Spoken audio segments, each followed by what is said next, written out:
Hello ವೀಕ್ಷಕರೇ, ನಮಸ್ಕಾರ. ತಮ್ಮೆಲ್ಲರಿಗೂ ಮತ್ತೊಮ್ಮೆ ಭಾಗ್ಯ ಟಿವಿಗೆ ಸ್ವಾಗತ ಸುಸ್ವಾಗತ ಕೋರ್ತಾ ಇದ್ದೀವಿ. ಭಾಗ್ಯ ಮತ್ತು ಗಿರೀಶ್. ಸ್ನೇಹಿತರೆ, ಇವತ್ತಿನ ಈ ವಿಡಿಯೋದಲ್ಲಿ ಟೊಮೊಟೊ ಹಣ್ಣಿನ ಚಟ್ನಿನ ಯಾವ ರೀತಿ ಮಾಡೋದು ಅಂತ ತಿಳಿಸ್ಕೊಡ್ತೀವಿ. ಹುಳಿಯಾಗಿ ಖಾರವಾಗಿ ಬಹಳ ರುಚಿಕರವಾಗಿರುತ್ತೆ.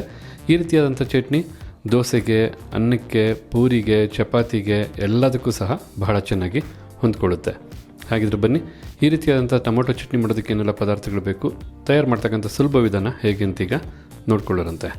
ಈಗಿಲ್ಲಿ ಟೊಮೊಟೊ ಹಣ್ಣಿನ ಚಟ್ನಿ ಮಾಡೋದಕ್ಕೋಸ್ಕರ ಕೆಲವೊಂದು ಪದಾರ್ಥಗಳನ್ನ ಎಣ್ಣೆಯಲ್ಲಿ ಹುರ್ಕೋಬೇಕು. ಅದಕ್ಕೋಸ್ಕರ ಒಂದು ಬಾಣಲಿನ ಬಿಸಿ ಮಾಡಿ, ಬಿಸಿಯಾದಂಥ ಬಾಣಲಿಗೆ 2 ಟೇಬಲ್ ಸ್ಪೂನಷ್ಟು ಎಣ್ಣೆನ ಹಾಕಿ ಎಣ್ಣೆನೂ ಸಹ ಬಿಸಿ ಮಾಡಿರೋದು. ಹೀಗಿಲ್ಲಿ ಎಣ್ಣೆ ಬಿಸಿಯಾಗಿದೆ. ಬಿಸಿಯಾದಂಥ ಎಣ್ಣೆಗೆ 7ರಿಂದ 8 ಹಸಿಮೆಣಸಿನಕಾಯಿನ ಮಧ್ಯಕ್ಕೆ ಮುರಿದು ಬಾಣಲಿಗೆ ಹಾಕ್ತಾ ಇರ್ತಕ್ಕಂಥದ್ದು.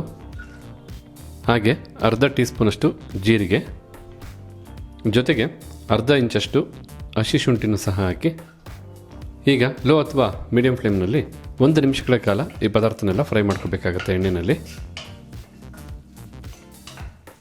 ಹೀಗಿಲ್ಲಿ ಹಸಿಮೆಣಸಿನಕಾಯಿ ಹಾಗೆ ಮಿಕ್ಕೆಲ್ಲ ಪದಾರ್ಥನೂ 1 ನಿಮಿಷ ಚೆನ್ನಾಗಿ ಫ್ರೈ ಮಾಡಾಯಿತು. ಹಸಿಮೆಣಸಿನಕಾಯಿನ ದಯವಿಟ್ಟು ಈ ರೀತಿ ಮುರಿದೇ ಬೆಳೆಸಬೇಕು. ಹಾಗೆ ಬೆಳೆಸಿದ್ರೆ ಹಸಿಮೆಣಸಿನಕಾಯಿ ಸಿಡಿಯುತ್ತೆ. ಈಗ ನಾವು ತಯಾರು ಮಾಡ್ತಾ ಇರ್ತಕ್ಕಂಥದ್ದು ಟೊಮೊಟೊ ಹಣ್ಣಿನ ಚಟ್ನಿ ಆಗಿರೋದ್ರಿಂದ 4ರಿಂದ 5 ನಾಟಿ ಟೊಮೊಟೊ ಹಣ್ಣನ್ನು ಈ ರೀತಿ ಮಧ್ಯಕ್ಕೆ ಕಟ್ ಮಾಡಿ, ಅಂದರೆ 4 ಭಾಗವಾಗಿ ಮಾಡಿ ಬೆಳೆಸ್ತಾ ಇರ್ತಕ್ಕಂಥದ್ದು. ಟೊಮೊಟೊ ಹಣ್ಣನ್ನು ಹಾಕಾದ ನಂತರ ಸ್ವಲ್ಪ ಅರಿಶಿಣದ ಪುಡಿನ ಹಾಕಿ, ಈ ಸಮಯದಲ್ಲೇ ರುಚಿಗೆ ತಕ್ಕಷ್ಟು ಉಪ್ಪನ್ನು ಸಹ ಹಾಕಿ, ಟೊಮೊಟೊ ಹಣ್ಣು ಚೆನ್ನಾಗಿ ಫ್ರೈ ಆಗಿ ಸಾಫ್ಟ್ ಆಗಬೇಕು, ಅಂದರೆ ಬೆಂದು ಮೃದು ಆಗಬೇಕು. ಅಲ್ಲಿವರೆಗೂ ಟೊಮೊಟೊ ಹಣ್ಣನ್ನು ಫ್ರೈ ಮಾಡ್ಕೋಬೇಕು. ಮೀಡಿಯಂ ಫ್ಲೇಮ್ನಲ್ಲೇ ಒಂದು 5ರಿಂದ 6 ನಿಮಿಷ ಟೊಮೊಟೊ ಹಣ್ಣನ್ನು ಫ್ರೈ ಮಾಡ್ಕೋಬೇಕಾಗತ್ತೆ. ನೋಡೋರಂತೆ ಕಂಪ್ಲೀಟಾಗಿ ಟೊಮೊಟೊ ಹಣ್ಣು ಫ್ರೈ ಆದ ನಂತರ ಯಾವೊಂದು ಹದದವರೆಗೂ ಫ್ರೈ ಮಾಡ್ಕೋಬೇಕು ಅಂತ. ಹೀಗಿಲ್ಲಿ ನೋಡ್ತಾ ಇರ್ಬೋದು, ಸುಮಾರು 5ರಿಂದ 6 ನಿಮಿಷ ಮೀಡಿಯಂ ಫ್ಲೇಮ್ನಲ್ಲೇ ಚೆನ್ನಾಗಿ ಟೊಮೊಟೊ ಹಣ್ಣನ್ನು ಫ್ರೈ ಮಾಡಾಯಿತು. ಈ ಒಂದು ಹದಕ್ಕೆ ಟೊಮೊಟೊ ಹಣ್ಣು ಚೆನ್ನಾಗಿ ಬೆಂದು ಫ್ರೈ ಆಗಿರ್ತಕ್ಕಂಥದ್ದು. ಈ ಟೈಮಲ್ಲಿ ಫ್ಲೇಮನ್ನು ಆಫ್ ಮಾಡ್ಕೋಬೇಕಾಗತ್ತೆ. ಹುರಿದು ಬಿಸಿ ಇರ್ತಕ್ಕಂಥ ಈ ಪದಾರ್ಥ ಎಲ್ಲ ಕಂಪ್ಲೀಟಾಗಿ ತಣ್ಣಗಾದ್ಮೇಲೆ ಮಿಕ್ಸಿ ಜಾರ್ಗೆ ಹಾಕ್ಕೋಬೇಕಾಗತ್ತೆ. ನಾವು ಜನರಲಾಗಿ ಕಾಯಿ ಚಟ್ನಿ ಆಗ್ಬೋದು, ಹುರುಗಡ್ಲೆ ಚಟ್ನಿ ಆಗ್ಬೋದು ಮಾಡ್ತೀವಿ. ಬೇಸಿಗೆ ಕಾಲ ಆಗಿರೋದ್ರಿಂದ ಬಹಳ ಬೇಗ ಚಟ್ನಿ ಹಾಳಾಗ್ಬಿಡುತ್ತೆ. ಈ ಒಂದು ಸಮಯದಲ್ಲಿ ನಾವು ಟೊಮೊಟೊ ಚಟ್ನಿನ ಯಾಕೆ ಮಾಡಬೇಕು ಅಂತಂದರೆ, ಒಂದು ದಿನ ಆದರೂ ಟೊಮೊಟೊ ಚಟ್ನಿ ಕೆಡೋದಿಲ್ಲ. ಆದ ಕಾರಣ ಸೂಕ್ತವಾದಂಥ ಸಮಯ ಈ ರೀತಿಯಾದಂಥ ಚಟ್ನಿ ಮಾಡೋದಕ್ಕೆ ಅಂತ ಈ ವಿಡಿಯೋ ಮಾಡ್ತಾ ಇರ್ತಕ್ಕಂಥದ್ದು. ಸ್ವಲ್ಪ ಹೊತ್ತಿನ ನಂತರ ಕಂಪ್ಲೀಟಾಗಿ ಹುರಿದಂಥ ಎಲ್ಲ ಪದಾರ್ಥನೂ ತಣ್ಣಗಾಗಿದೆ. ಈಗ ಮಿಕ್ಸಿ ಜಾರ್ಗೆ ಹಾಕ್ಕೊಳ್ಳೋಣ.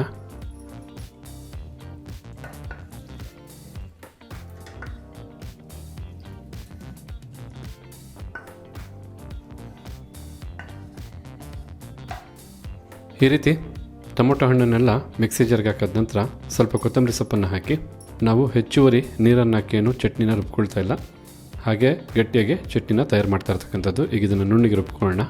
ಜಸ್ಟ್ ಒಂದು 30 ಸೆಕೆಂಡಿಂದ 1 ನಿಮಿಷಗಳ ಕಾಲ ಈ ರೀತಿ ಮಿಕ್ಸಿ ಮಾಡಿಕೊಂಡ್ರೆ ಸಾಕು. ನೋಡ್ತಾ ಇದ್ದೀರಲ್ಲ, ಹುಳಿಯಾಗಿ ಖಾರವಾಗಿರ್ತಕ್ಕಂಥ ಈ ಚಟ್ನಿ ಎಷ್ಟು ಸೊಗಸಾಗಿದೆ ಅಂತ. ಖಂಡಿತ ಬಾಯಿ ಚಪ್ಪರಿಸೋ ರುಚಿ. ಈ ಚಟ್ನಿನ ನೋಡ್ತಾ ಇರೋನೇ ಬಾಯಲ್ಲಿ ನೀರು ಇರುತ್ತೆ, ಅಷ್ಟು ಸೊಗಸಾದಂಥ ಚಟ್ನಿ ಇದು. ಈಗ ಈ ಚಟ್ನಿಗೆ ಬೇಕಾದಂಥ ಒಗ್ಗರಣೆಯನ್ನು ಸಿದ್ಧ ಮಾಡ್ಕೊಳ್ಳೋಣ. ಈಗ ಇಲ್ಲಿ ಚಟ್ನಿಗೆ ಬೇಕಾದಂಥ ಒಗ್ಗರಣೆಯನ್ನು ಸಿದ್ಧ ಮಾಡೋದಕ್ಕೋಸ್ಕರ ಒಂದು ಚಿಕ್ಕ ಕಡಾಯಿನ ಬಿಸಿ ಮಾಡ್ಕೊಂಡಿರ್ತಕ್ಕಂಥದ್ದು. ಬಿಸಿಯಾದಂಥ ಕಡಾಯಿಗೆ 1 ಟೇಬಲ್ ಸ್ಪೂನಷ್ಟು ಎಣ್ಣೆನ ಹಾಕಿ ಎಣ್ಣೆನ ಬಿಸಿ ಮಾಡ್ಕೊಳ್ಳೋಣ. ಈಗ ಇಲ್ಲಿ ಎಣ್ಣೆ ಬಿಸಿಯಾಗಿದೆ. ಈಗ ಬಿಸಿಯಾದಂಥ ಎಣ್ಣೆಗೆ ಸ್ವಲ್ಪ ಸಾಸಿವೆನ ಹಾಕ್ಕೊಳ್ಳೋಣ. ಈ ರೀತಿಯಾಗಿ ಸಾಸಿವೆನೂ ಸಿಡಿದಾದ ನಂತರ 1 ಟೀ ಸ್ಪೂನಷ್ಟು ಕಡಲೆಬೇಳೆ, ಹಾಗೆ 1 ಟೀ ಸ್ಪೂನಷ್ಟು ಉದ್ದಿನಬೇಳೆನೂ ಹಾಕಿ, ಜೊತೆಗೆ ಸ್ವಲ್ಪ ಕರಿಬೇವಿನ ಸೊಪ್ಪನ್ನು ಹಾಕಿ ಒಂದು 30 ಸೆಕೆಂಡು ಬೆರೆಸಿ ಬಿಸಿ ಮಾಡಿಕೊಂಡ್ರೆ ಸಾಕಾಗುತ್ತೆ.